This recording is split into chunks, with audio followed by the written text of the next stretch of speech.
속보, 한국 결국 큰일 냈다. 바이든, 한국이 어떻게 감히. 미국 전역을 발칵 뒤집은 한국의 초강력 한방. 미국 정부가 제약, 바이오 의약품 등 생명공학 분야에서도 미국 내 연구와 제조 생산을 강화하는 정책을 펴겠다고 공식화하면서 자국 제약산업 육성을 위해 빗장을 내건 게 아니냐는 전망이 나온다. 인플레이션 감축법, IRA, 과반도체법에 이어 바이오 제약 등 핵심 산업에 대한 자국 내 생산과 보호무역을 확정하면서 한국 제약 바이오 산업에 미칠 악영향도 우려된다는 관측이다. 12일 현지 시간 조 바이든 대통령은 바이오 분야 미국 내 생산을 골자로 한 국가 생명공학 및 바이오 제조 이니셔티브 행정명령에 서명했다. 생명공학 분야에서 미국에서 발명된 모든 것을 미국 내 만들 수 있게 하는 정책으로 미국 일자리 창출과 강력한 공급망 구축, 물가 완화에 기여할 것이라는 게 백악관 설명이다. 백악관은 오는 14일 관련 회의를 열어 이날 서명된 행정명령을 구체화할 광범위한 신규 투자와 지원을 발표할 예정이다. 백악관은 글로벌 산업은 생명공학을 기반으로 하는 산업혁명의 전환점이라며 미국은 해외의 원재료와 바이오 생산에 지나치게 의존해왔고 생명공학 등 주요 산업의 과거 오프쇼어링, 생산시설 해외 이전은 우리가 중요한 화학 및 제약 성분 같은 재료에 대한 접근성을 위협한다고 말했다. 생명공학 분야의 생산시설 해외 이전으로 관련 분야의 미국 경쟁력이 약화할 수 있다는 위기감이 이번 이니셔티브에 깔렸음을 엿볼 수 있다.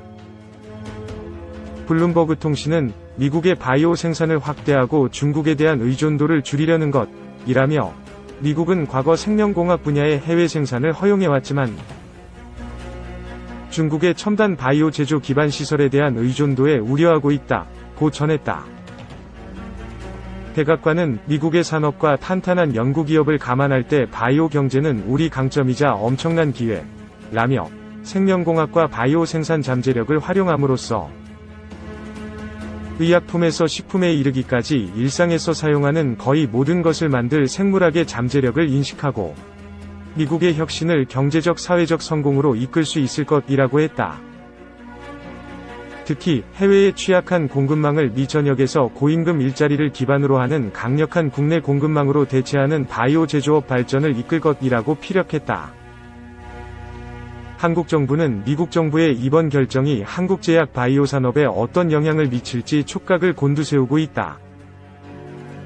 미국 정부가 자국 내 생산을 강조하고 나서면서 미국 제약사로부터의 의약품 위탁 생산에 차질을 빚을 수 있다는 전망도 나온다. 실제 삼성바이오로직스는 신종 코로나 바이러스 감염증, 코로나19, 모더나 백신을, SK바이오사이언스는 노바백스, 백신을 국내에서 만드는 등 우리 기업이 미국 기업 제품을 위탁 생산하는 사례는 적지 않다. 바이든 정부의 생명공학 정책이 타 국가의 위탁을 축소하고 자국 생산을 독려하는 방향으로 운영된다면 한국 제약 바이오 업계도 피해를 피하기 어렵다는 평가가 나오는 이유다. 다만 바이오 제약 분야의 미국 내 생산에 대한 지원과 외국 생산에 대한 규제에 관해 구체적인 내용이 발표되지 않은 상황이라 좀 더 지켜볼 필요가 있다는 관측도 있다. 미국 정부는 180일 내 바이오 산업 자국 내 생산 구체안을 내놓을 방침으로 알려졌다. 2. 창간 특집, 국산 신약 날개를 달다. 우리나라 제약산업은 1980년대 이래 물질 특허 도입, 의약품 수입 개방, 외국인 투자의 자유화 등의 국내외적인 어려운 여건에서도 신약 개발의 의지를 다져왔다. 이후 1990년대 들어 정부 차원의 이른바 G-7 프로젝트스를 시작했고 1998년 식품의약품안전청 KFDA 이 발족되며 신약 개발과 규제 표준의 틀을 마련할 수 있는 계기가 마련됐다. 그리고 드디어 1999년 꿈에 그리던 1호 국산 신약이 탄생한다. 1987년 생명과학 분야에 진출한 SK케미칼은 1999년 개발된 국산 신약 1호 3세대 백금착체 항암제, 선플라, 개발로 우리나라를 세계 11번째 신약 개발국으로서의 지위를 확보하게 한다. 한국 신약 개발의 역사가 선플라 전과후로 구분될 만큼 선플라 개발 직후 한국 제약산업은 가파르게 발전하기 시작한다. FDA 심사국장까지 역임한 바 있는 안혜영 현 ABC 대표는 1990년 중반 미국 FDA 제네릭 약품 분야 디비전 디렉터로 근무하고 있었는데 2000년 이후 한국 제약산업의 발전 속도에 대해 이렇게 회고하고 있다. 2000년 이후 한국 제약산업은 다양한 활동을 보였다. FDA의 신약 개발은 물론 제네릭 약품 신청서 제출도 꺼려했던 그동안과는 달랐다. 한국 회사의 이름으로 임상시험 계획 승인서와 신약 허가 신청이 들어오기 시작했다. 2003년 LG화학의 팩티바가 FDA로부터 승인된 이후 2007년에는 성장호르몬, 유트로핀도 허가를 받았다. 유트로핀이 IND를 거쳐 NDA 심사가 진행되는 동안 본인은 임상양리 팀장으로 심사와 승인에 직접 참여했는데 LG화학이 제출한 IND와 NDA 서류와 더불어 그들이 보여준 FDA와의 회의 내용과 태도는 당시의 글로벌 빅파마 못지않게 훌륭해 FDA 심사관들은 그들을 인류회사, 인류의 사람들이라 칭하기도 했다. 정부 규제 속 34개 신약 개발 성과. 실제 이후 20여 년간 한국 제약산업은 한 해도 거르지 않고 신약을 개발해 2022년 7월 현재 총 34개의 신약 보유국이 된다. 사실 국내 제약산업의 발전은 2000년 의약분업제도가 큰 역할을 하게 되는데 제네릭과 계량신약 중심으로 현금을 축적하며 신약 개발의 여건을 마련한 것이다. 하지만 제네릭 중심의 산업 구조는 필연적으로 리베이트를 동반했고 결국 정부 정책은 규제 강화로 이어진다. 약품비 절감을 위한 규제가 계속됐고 2007년 의약품선 결등 제재도 시행, 2009년 리베이트 약가연동제와 쌍벌제, 2012년 일괄약가 제도가 시행된다. 이후 자체 생동과 DMF 등록 원료의약품 사용을 골자로 한 제네릭 약가 인하가 2020년 7월 단행된다. 이 밖에도 의약품제 평가나 급여제 평가 등을 통한 급여 퇴출이나 약가 인하를 위한 기전은 상시 가동되고 있는 상황이다. 즉 우리나라 건강보험제도의 특성상 약가 인하와 제네릭 품목 수 제한이라는 방향성은 더욱 강화될 가능성이 높고 이로 인해 제네릭 의약품 위주의 영업은 한계를 맞을 수밖에 없다. 또한 2011년 1+1 공동생동 제한 제도가 폐지된 이후 국내 제네릭은 의수탁 계약을 통해 생동한 건으로 다품목의 제네릭 승인을 받았다.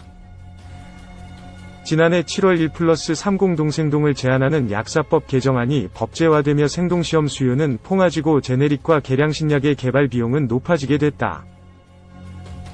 결국 국내 제약산업의 돌파구는 본격적인 산업의 기틀이 시작되던 1980년대나 지금이나 신약 개발로 귀결될 수밖에 없다. 물론 34개 국산 신약 중 연매출 100억 원을 넘는 품목은 4개 정도에 불과하다.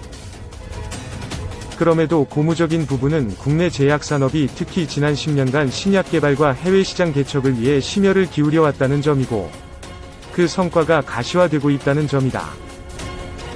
실제 제약산업은 타산업 대비 R&D 투자비 비중이 매우 높은 기술 집약적 산업으로 국내 제약업계는 신약 개발 투자를 지속적으로 확대하고 있다. 2020년 제약기업들의 매출액 대비 연구개발 비중은 약 6.5%이다. 이 중 상장 제약사는 약 12.3%, 연구개발을 주도하는 혁신형 제약기업은 약 14.2%에 달한다. 국내 제약기업들의 연구개발비는 지난 2016년 1조 3,413억 원에서 2020년 2조 1,900억 원으로 증가 추세가 뚜렷하다. 상업적인 성공을 거두고 있는 품목에 대한 기대도 높다. 특히 HK 이노엔의 P캡 제제 의식도형 유질환 신약 K캡은 2019년 3월 국내 론칭. 이후 지난해 매출 1,000억 원을 돌파했다. 대웅제약의 팩수클루정도 7월 출시되며 마케팅을 강화하고 있다. 3년 내 1,000억 원 매출을 기대하고 있다. 또 보령의 성장을 주도하며 간판 품목이 된 카나브는 지난 2011년 출시 이후 단일제와 복합제 등 공고한 브랜드를 구축했다. 패밀리 기준 1,000억 원, 단일 품목으로 500억 원 남짓 매출을 기록했다. 특히 지난해 코로나 위기에서도 전년 대비 27% 성장하는 기염을 토했다. 그리고 현재 국내 상위 제약사들은 다양해지고 강화된 신약 파이프라인을 통해 향후 10년의 먹거리를 확보하며 지속성장의 가능성을 높이고 있다.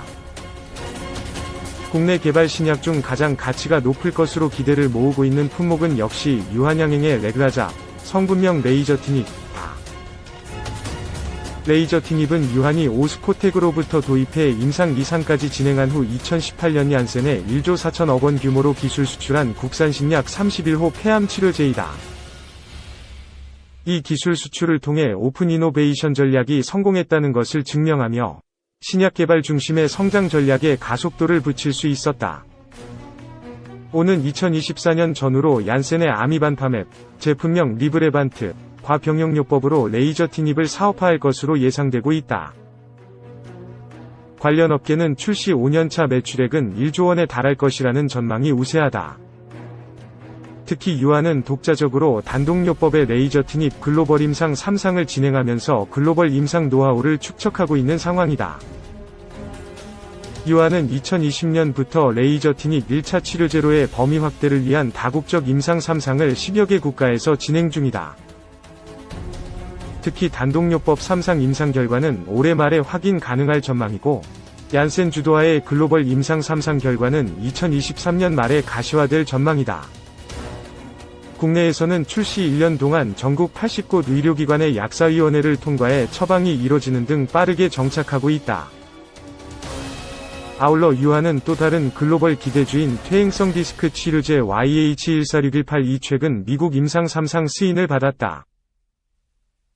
지난 6월 첫 환자 투여가 시작돼 2024년에는 연구 결과가 도출될 전망이다.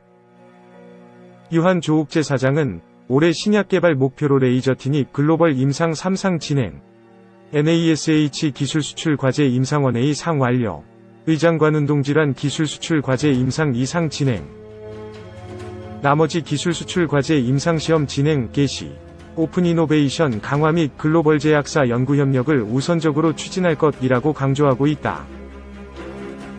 한미, 신약 기대주 롤론티스 와포지오틴이 당장 올해 한미 약품은 2종의 글로벌 신약 기대주 롤론티스, 호중구감소증 치료제, 와포지오틴이 폐암 치료제의 미국 FDA 허가를 기대하고 있다.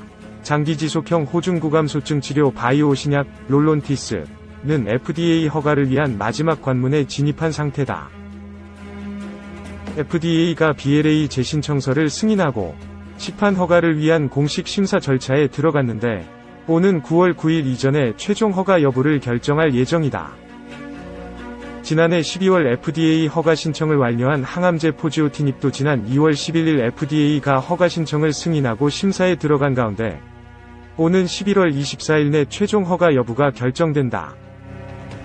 롤론티스와 포지오티닙이 미국 허가를 받으면 FDA 승인 국산 신약은 총 7개로 늘어난다. 투자업계는 이 두 제품의 출시가 2023년 이뤄질 경우 출시 5년차가 되는 2027년 두 제품의 합산 매출액은 약 4,500억 원. 한미약품으로 반영되는 이익은 영업이익 기준 약 600억 원, 2022년 영업이익의 약 38%를 예상하고 있다. 아울러 한미는 이들 주력 신약 이외에도 올 하반기 임상 결과가 주목되는 후보군들이 있다. 2020년에 MSD에 기술 수출한 내쉬 치료제 MK16024는 현재 임상 2상이 진행되고 있는데 올해 말에 임상 2A 상 결과에서 유효성 데이터 등이 확보될 예정이다. NASH 치료제의 글로벌 시장 규모는 7조 원에 달할 것으로 추정되지만 현재까지 승인받은 치료제가 없다. 임상 3상 단계에서 개발이 포기되거나 신약 승인을 받지 못한 것인데 그만큼 성공 가능성이 어렵다는 방증이다. 아울러 2020년 7월 미국 FDA로부터 치료제 개발에 대한 신속 심사에 지정된 바 있으며 폐질환 치료를 위한 희귀의약품으로 지정되어 있는 HM1511위 임상 2상 중간 결과도 연말에 가시화될 전망이다.